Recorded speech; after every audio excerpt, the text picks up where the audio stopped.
माननीय supreme court का आज एसआईआर के ऊपर जजमेंट आ गया है। जो इलेक्शन कमीशन की दलीलें थी माननीय सुप्रीम कोर्ट ने उसको एक्सेप्ट किया, जो हमने दलील दिया था उसको भी एक्सेप्ट किया है। और जो विपक्षियों के द्वारा जो लगभग 20 से ज़्यादा पीआईएल फाइल की गई थी और अलग अलग तरीके से आरोप लगाए गए थे, उसमें इलेक्शन कमीशन की निष्पक्षता पे सवाल खड़े किए गए थे, जो प्रोसीजर अपनाया गया उसके ऊपर सवाल खड़े किए गए थे। कुछ लोगों ने तो ये भी दलील दिया कि एसआईआर ही अपने आप में अनकॉन्स्टिट्यूशनल है, बिल्कुल इलीगल है। उन सारे आरोपों को नकार दिया है। माननीय सुप्रीम कोर्ट ने कहा ये एसआईआर बिल्कुल संविधान के अनुरूप है, रिप्रेजेंटेशन ऑफ पीपल एक्ट के अनुरूप है, कंडक्ट ऑफ इलेक्शन रूल के अनुरूप है और ये एसआईआर बिल्कुल आवश्यक है। फ्री एंड फेयर इलेक्शन के लिए ज़रूरी है कि कोई भी गलत व्यक्ति का नाम वोटर लिस्ट में नहीं होना चाहिए। एक और भी महत्वपूर्ण कार्य किया है माननीय सुप्रीम कोर्ट ने अपने जजमेंट में कहा है कि इलेक्शन कमीशन के पास वो आंकड़ा है जिन लोगों का नाम कटा है, उन सारे डिटेल्स को, उन सारे नामों को वो ट्रिब्यूनल को दे दें, जिससे ट्रिब्यूनल में जाके उनका कंफर्म हो जाए कि जिन लोगों का नाम कटा हुआ है उसमें से कितने भारतीय हैं और कितने विदेशी हैं। माननीय सुप्रीम कोर्ट ने कहा ये एसआईआर के आधार पर ये नहीं इस्टेब्लिश हो सकता है कि हाँ जितने नाम कटे हैं वो सारे के सारे विदेशी हैं।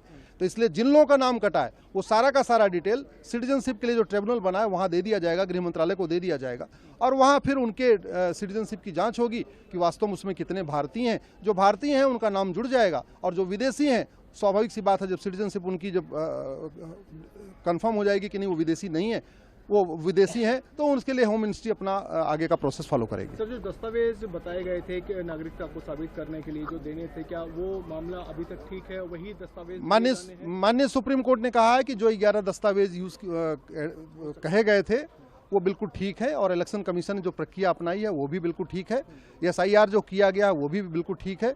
तो अल्टीमेटली जो 20 से ज़्यादा लोग आरोप लगा रहे थे उसमें टीएमसी के नेता आए हुए थे, आरजेडी के नेता आए हुए थे, आम आदमी पार्टी के भी नेता थे, बहुत सारे सो कॉल्ड सोशल एक्टिविस्ट भी थे, जो दुनिया भर की बातें इसके बारे में कह रहे थे कि पूरा ये चुनाव जो है वो निष्पक्ष नहीं हो रहा है, इलेक्शन कमीशन ठीक से चुनाव नहीं करा रहा है, एसआईआर से जानबूझ के नाम काटा जा रहा है। उन सारे आरोपों को माननीय सुप्रीम कोर्ट ने नकार दिया है और एसआईआर पे, एसआईआर की प्रक्रिया पे, इलेक्शन कमीशन के कंडक्ट के ऊपर, सबके ऊपर उन्होंने अपना स्टैंप लगा दिया। सर, आधार के बारे में भी कुछ कहा है सुप्रीम कोर्ट ने? आधार के बारे में उन्होंने कहा है कि जो आधार उन्होंने उस समय 12वें डॉक्यूमेंट के रूप में एक्सेप्ट किया था वो ठीक है, आगे से क्या करना है वो इलेक्शन कमीशन देखेगा। सुप्रीम कोर्ट ने एसआईआर यानी स्पेशल इंटेंसिव रिवीजन पर ऐसा फैसला सुना दिया है जिसने बिहार से लेकर बंगाल तक सियासी हलचल तेज कर दी है। जस्टिस सूर्यकांत और जयमाला बागची की बेंच ने साफ कहा कि चुनाव आयोग ने अपनी संवैधानिक शक्तियों के भीतर रहकर काम किया है और एसआईआर प्रक्रिया में ऐसी कोई खामी नहीं है जिसके आधार पर इसे गैर संवैधानिक कहा जाए। सुप्रीम कोर्ट ने चुनाव आयोग के उस फैसले को बरकरार रखा जिसके तहत बिहार में मतदाता सूचियों का विशेष गहन पुनरीक्षण शुरू किया गया था। अदालत ने कहा कि केवल इसलिए किसी प्रक्रिया को अवैध नहीं कहा जा सकता क्योंकि वो सामान्य वोटर लिस्ट रिवीजन प्रक्रिया से अलग है। कोर्ट ने अपने फैसले में बेहद अहम टिप्पणी करते हुए कहा कि एसआईआर की प्रक्रिया जो है कानूनी और संवैधानिक दोनों है। अदालत ने कहा कि चुनाव आयोग को इतना बड़ा और विस्तृत काम करने के लिए नियम और प्रक्रिया तय करने का अधिकार है। सबसे अहम बात यह है कि सुप्रीम कोर्ट ने एसआईआर के दौरान वोटर लिस्ट से नाम काटने को भी सीधे तौर पर नियम विरुद्ध मानने से इनकार कर दिया। सुप्रीम कोर्ट ने कहा कि अगर दस्तावेज सही नहीं लगते या रिकॉर्ड में विसंगति है तो चुनाव आयोग किसी नाम को शामिल करने से मना भी कर सकता है। इसे मनमाना फैसला नहीं कहा जा सकता। कोर्ट ने कहा कि यह मान लेना गलत होगा कि एसआईआर का मकसद लोगों को वोटर लिस्ट से बाहर करना है। कोर्ट के मुताबिक चुनाव आयोग दस्तावेजों की विश्वसनीयता के आधार पर ही फैसला लेता है। हालांकि सुप्रीम कोर्ट ने एक बेहद महत्वपूर्ण सीमा भी तय की। कोर्ट ने स्पष्ट रूप से कहा कि चुनाव आयोग नागरिकता तय नहीं करता और नहीं कर सकता है। अगर किसी व्यक्ति को लेकर संदेह हो तो मामला केंद्र सरकार के पास भेजा जा सकता है, लेकिन नागरिकता पर अंतिम फैसला सक्षम प्राधिकारी ही करेगा।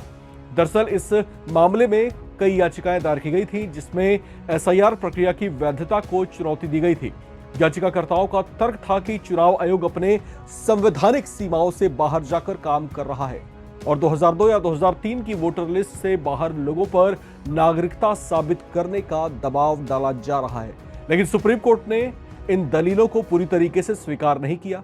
कोर्ट ने कहा कि अगर कोई व्यक्ति पुराने पते से अलग जगह पर रह रहा है तब भी उसका रिकॉर्ड या परिवार का नाम पुराने एसआईआर रिकॉर्ड में मौजूद हो सकता है।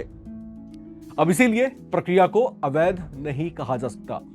अब इस फैसले के बाद राजनीतिक बहस जो है तेज हो रही है और विपक्ष इसे वोटर सत्यापन के नाम पर दबाव की राजनीति बता सकता है, जबकि सरकार और चुनाव आयोग इसे चुनावी पारदर्शिता और फर्जी वोटरों पर कार्रवाई की दिशा में बड़ा कदम बताएंगे। एक बात साफ है कि सुप्रीम कोर्ट के इस फैसले ने चुनाव आयोग की ताकत को कानूनी समर्थन दे दिया है और आने वाले चुनावों में वोटर लिस्ट की राजनीति अब और ज्यादा गर्म हो सकती है। कोर्ट के फैसले पर एडवोकेट और टीएमसी के नेता कल्याण बनर्जी की भी टिप्पणी आई है, सुनिए। जो जजमेंट हुआ है एसआईआर के लिए, ये बिहार का मैटर के लिए, बिहार का जो एसआईआर को चैलेंज किया था उनमें एक जजमेंट हुआ है। उनमें बोला है बिहार में जो प्रोसीड्यूर को ठीक से किया है, और एक बहुत बड़ा इंपॉर्टेंट बात बोला है, जिस लोग को इलेक्शन कमीशन डिलीट कर देता है नॉन सिटीजन मुताबिक, वो नॉन सिटीजन बोलने का कोई अधिकार इलेक्शन कमीशन का नहीं है, और इस सब केस को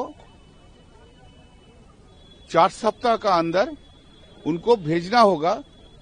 एप्रोप्रिएट अथॉरिटी जो है सेंट्रल गवर्नमेंट का, उन लोग को डिसाइड करना होगा हियरिंग देके।